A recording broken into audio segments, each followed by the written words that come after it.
Хари Потер и каменот на мудроста. Глава 3. Писмата од никого. Заради бегството на боата од зоолошката градина, Хари ја заработи својата најдолга казна. Кога најпосле му дозволија да излезе од плакарот, беше почнат летниот распуст. Дадли веќе ја имаше расипано новата камера, го имаше змечено авионот со далечинското управување, а кога првпат се качи на тркачкиот велосипед, ја собори кутрата госпоѓа Фик, која на штаки ја преминуваше улицата. Хари се радуваше што училиштето заврши, но сега немаше бегање од бандата на Дадли која се сопираше во куќата секој божји ден. Пирс, Јоце, Љубе и Тоше беа сите големи и глупави, но како најголем и најглупав од сите, Дадли им беше водач. Останатите со радост го придружуваа во неговиот омилен спорт – лов на Хари. Заради нив Хари минуваше колку можеше помалку време дома. Скиташе наоколу по улиците и размислуваше за почетокот на новата учебна година, кога можеше да надзре малку светлина. Во септември требаше да појде во средно училиште и за првпат во животот немаше да биде заедно со Дадли, зашто нему му беше обезбедено место во приватното училиште во кое одел и татко му – Смелтингс. И Пирс Полкис беше запишан таму. Хари пак требаше да продолжи во државната гимназија, што на Дадли му беше многу смешно. Во гимназијата им ги пикаат главите во клозетските шолји уште првиот ден, му се подсмеваше. Еден ден во јули тетка Петунија го остави Хари кај госпоѓа Фик и го однесе Дадли да му купи училишна униформа. Госпоѓа Фик не беше здодевна како обично. Излезе дека си ја скршила ногата кога се сопнала на некоја од мачките, па веќе и не беше толку одушевена од нив. Го остави Хари да гледа телевизија, па дури и го послужи со парчице чоколадна торта која имаше вкус како да стоела во фрижидерот неколку години. Вечерта Дадли парадираше низ дневната соба во новата униформа. Учениците на Смелтингс беа облечени во костенливи палта, портокалови набрани панталони и сламени шапки. Освен тоа, носеа и глуждести палки кои служеа да се маваат едни со други кога учителите не ги гледаа. Добар тренинг за секакви животни ситуации.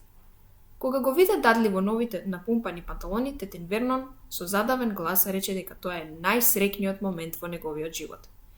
Тетка Петунија се вдаде да плаче и рече дека не може да поверува дека тоа е навистина незиното мало Дадличе, изгледаше толку пораснат и убав. Хари не се осмелуваше да каже ни збор. Му се чинеше дека ќе му пукнат ребрата од напор да не прсне од смеа. Следното утро, кога Хари влезе да појадува, во кујната се ширеше ужасна смрдеа. Доаѓаше од еден голем метален леген, полн со некакви стари крпи што пливаа во сивата вода. Што е ова? Праша Хари. Устните на тетка му се затегнаа како и секогаш кога ќе се осмелеше да праша нешто.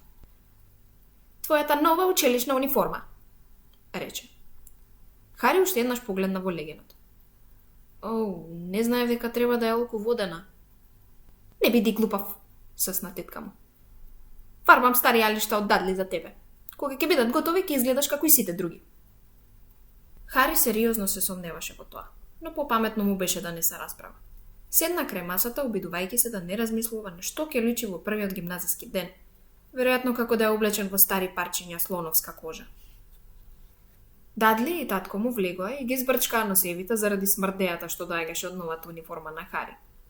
Тетинот го отвори весникот како и обично, а Дадли со тресок ја спушти на маса новата палка од која не се делеше. Сандачето за писма штракна и неколку писма се истурија врз килимот. Донеси ја поштата, Дадли, се јави тетин Вернон од задвесникот. Нека ја донесе Хари. Донеси ја поштата, Хари. Нека ја донесе Дадли. Удри го со палката, Дадли. Хари успеа да ја отрне палката пред да се спушти на него и стана да ја донесе поштата. На килимот лежеа картичка од сестра му на тетин Вернон, која беше на одмор на островот Вајд, кафеаво плико што веројатно содржеше сметки и писмо за Хари. Хари го крена и се загледа во него, а срцето ќе му излеташе од градите. Никогаш порано немаше добиено писмо. А кој би му пишувал? Немаше пријатели ниту други роднини. Не беше запишен во библиотека, па не добиваше дури ни опомени да ги врати книгите. А сепак во рацете држеше писмо адресирано толку јасно што не можеше да има никаква грешка.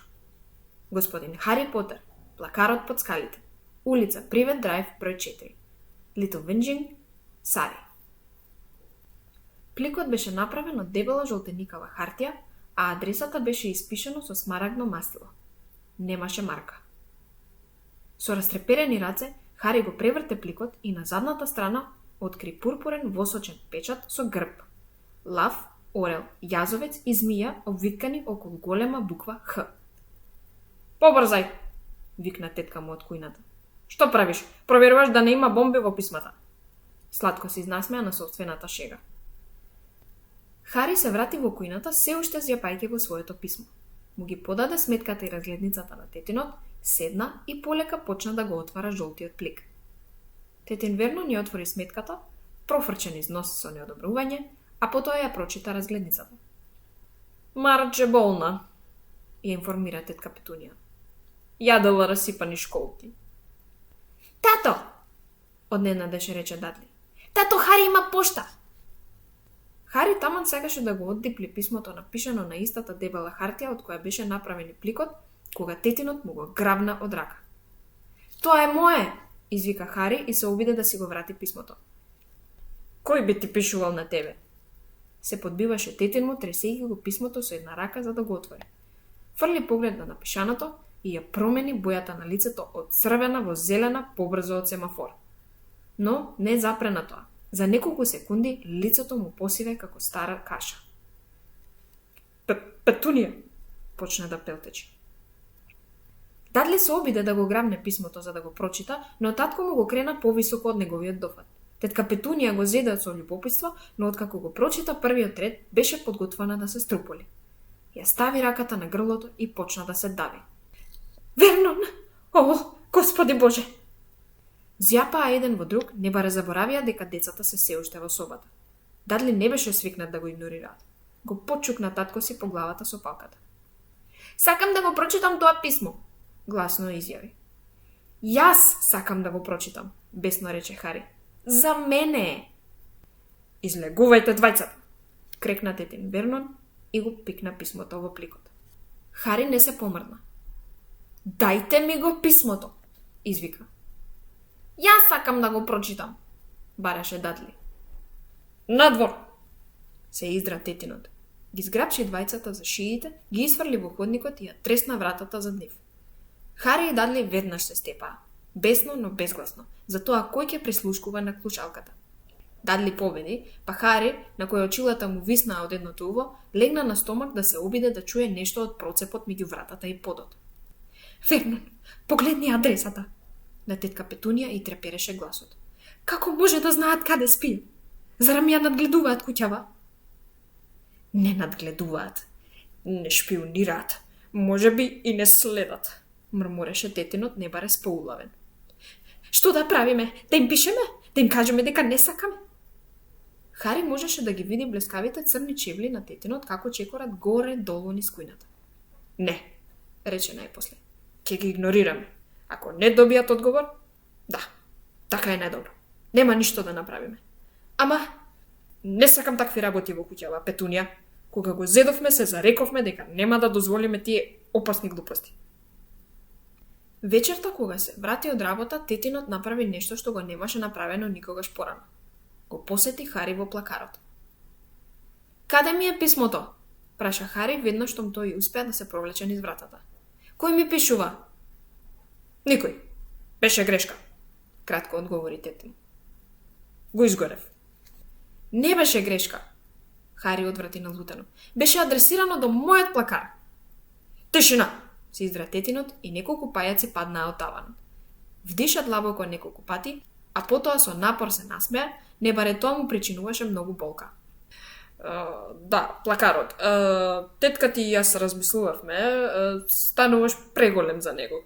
Ќе биде поарно да се преселиш во втората спална на Дадли. Зошто? Праша Хари. Без прашања, подвикна тетин му. Собери си ги работеви и качи се горе. Куќата на Дрслиеви имаше 4 спални соби. Една за тетинот и тетката, една за гости, обично сестра му на тетин Вернон, Марч, а во другите две се ширеше Дадли. Во едната спиеше, а во другата ги чуваше сите играчки и разни други нешта што не ги збираше во неговата соба. На Хари му беше доволно едно качување за да ги премести сите своји работи од плакарот во собата.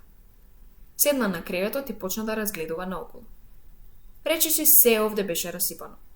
Камерата стара само 1 месец лежеше во стенкот со кој Дадли еднаш го прегази куќето на комшиите.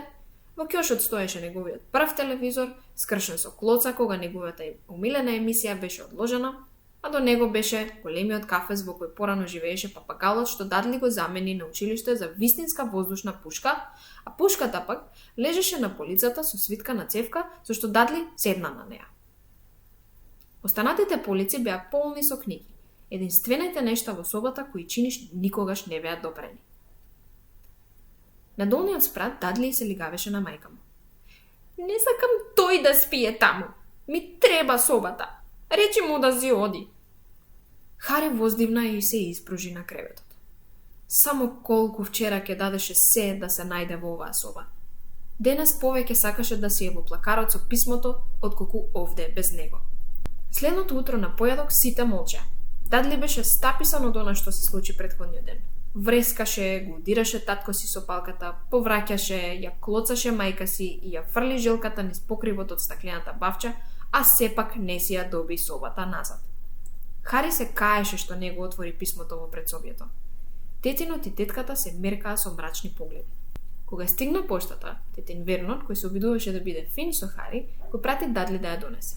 Го слушаа како удира со палката по се што му се најде на патот. А потоа викна: "Уште едно! Господин Хари Потер, најмалата спална, улица Привет Драйв, број 4. Со пригушен извик тетин Вернон скокна од столот и потрча кон предсобието, а Хари по него. Тетинот мораше да го собори Дадли на подот за да му го одземе писмото, но тоа не испадна толку лесно зашто Хари го зграпчи за врат одзади. По едноминутната тепачка во која најмногу работеше палката, тетинот се исправи без див, со стутканото писмо во рака. "Право, во плакарот, во собата!" збрефташе по Хари, па му се сврте на Дадли. "Бегај, тргни се!" Хари чекореше замислено нагоре надолу по својата нова соба. Некој знаеше дека тој се исели од плакарот и дека не го доби првото писмо. Дали тоа значи дека пак ќе му пише? Овој пат ќе се осигури писмото да дојде до вистинските раце. Направи план. Часовникот што го поправи задзвони точно во 6 часот следното утро. Хари брзо го исклучи и без шум се облече. Не смееше да ги разбуди останатите. Се искраде по скалите без да ги запали светлата. Имаше план да го чека поштарот на аголот од улицата и да ги земе писмата за број 4. Срцето му биеше во градите како чекан, додека тивко се прикрадуваше ни пред собјето кон предната врата. Хари откокна преплашено зашто сети дека змечи нешто големо и меко на килимот. Нешто живо. Горе се запалија светлата и на огромен ужас Хари свати дека големото меко нешто што го смачка беше лицето на тетин му. Тој беше легнал пред вратата во вреќа за спиење за да го спречи Хари да го направи она што тој токму и се обидуваше. Тетино се дереше околу половина час, а потоа му рече да оди да направи чај. Хари се одлечка во кујната потиштено, а кога се врати, поштата беше стигната право во скутот на тетин. Имаше 3 писма адресирани со зелено мастило. Си го сакам, почна Хари, но тетинот веќе ги кинеше писмата на парчиња. Тетин Вернон тој ден не отиде на работа. Остана дома и го закова сандачето за писма. "Гледаш?" и објаснуваше на тетка Петунија со уста полна шајки. "Кога не ке можат да ги достават писмата, ке се откажат." "Не сум баш сигурна, Верно." "Умот на тие луѓе работи на чуден начин, Петунија.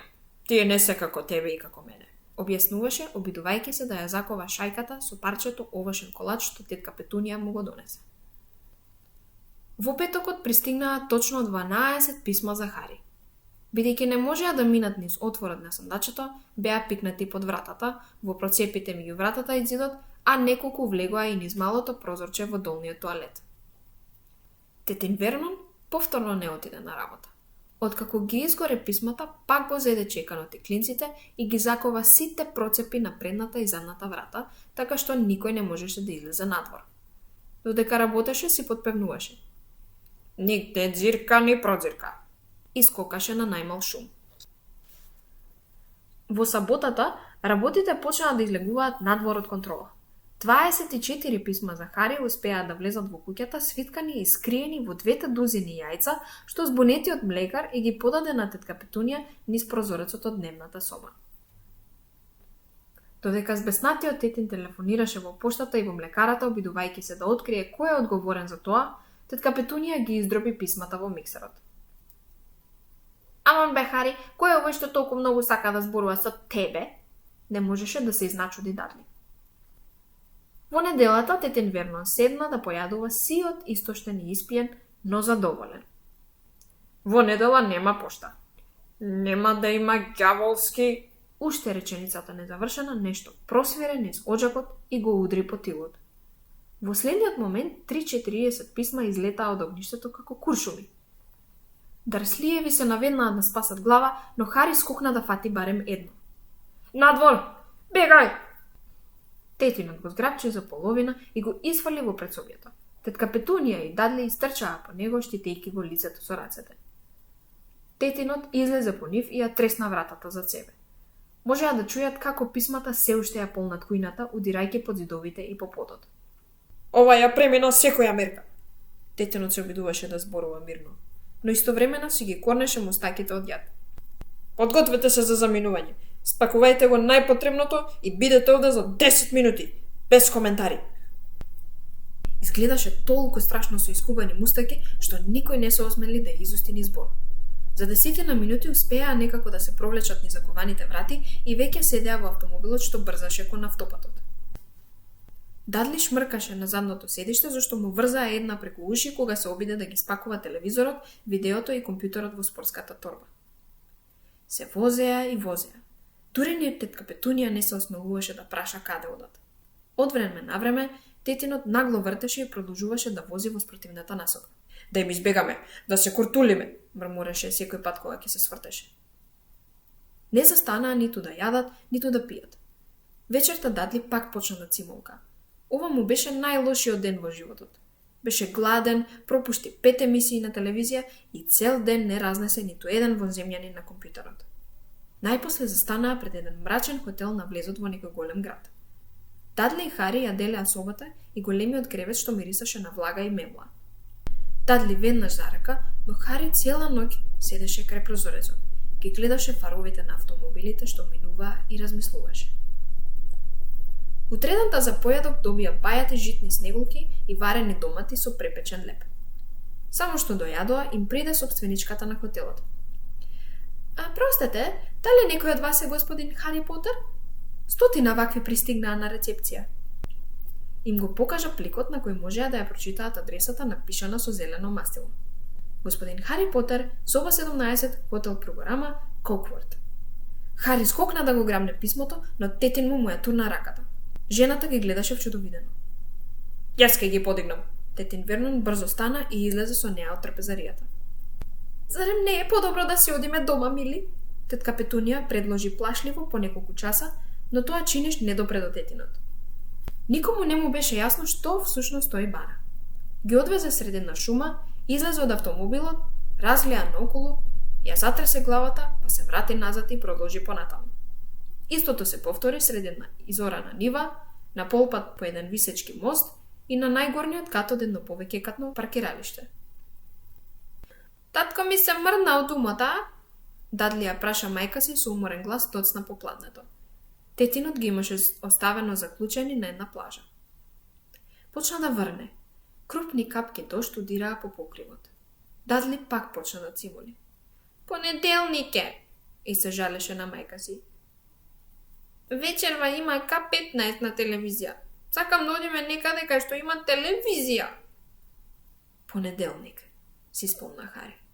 Ако навистина беше понеделник, а на Дадли можеше да му се верува кога се работеше за телевизија, тогаш утредента, во вторник, Хари требаше да наполни 11 години. Се разбира, неговите родендени никогаш не беа забавни.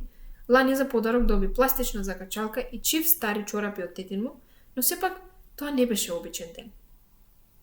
Тетинот се врати насмеан, со некаков долг пакет во рацете. Тетка Петунија го праша што купил, но тој не ја одговори. Најдов совршено место, рече. Ајде, излегувајте. Надвор беше студено. Тетинот покажуваше кон нешто што личеше на голема карпа сред морето, а на врвот се наоѓаше најмизерната колиба што можеше да се замисли. Едно беше сигурно. Таму нема да има телевизор. Прогнозираат бура за ноќеска. Зборуваше тетинот расположено и си ги триеше рацете. А господинов беше љубезен и го поземи својот чамец. Едно беззабо старче нога за нога се приближуваше кон нив. Со прилично злобна насмевка им го покажа чамецот што се нишаше на метално сивата вода.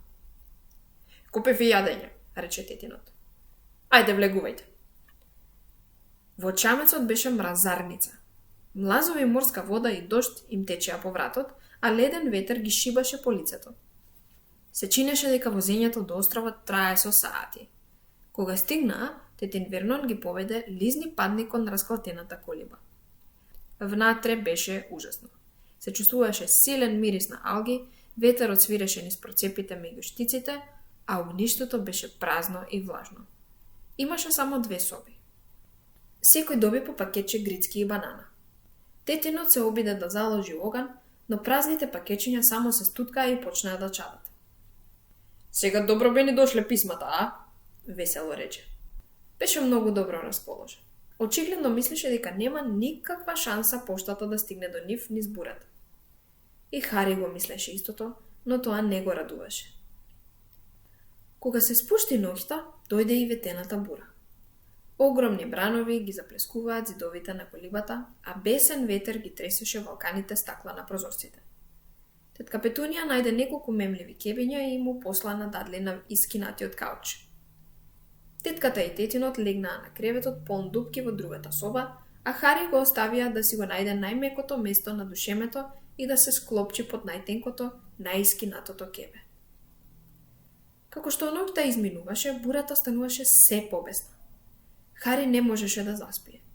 Се тресеше, се вртеше и попусто се обидуваше да си најде место, а стомакот му кркореше од глад. Грмотовиците што почнаа околу полноќ го пригушија дрчењето на дадли.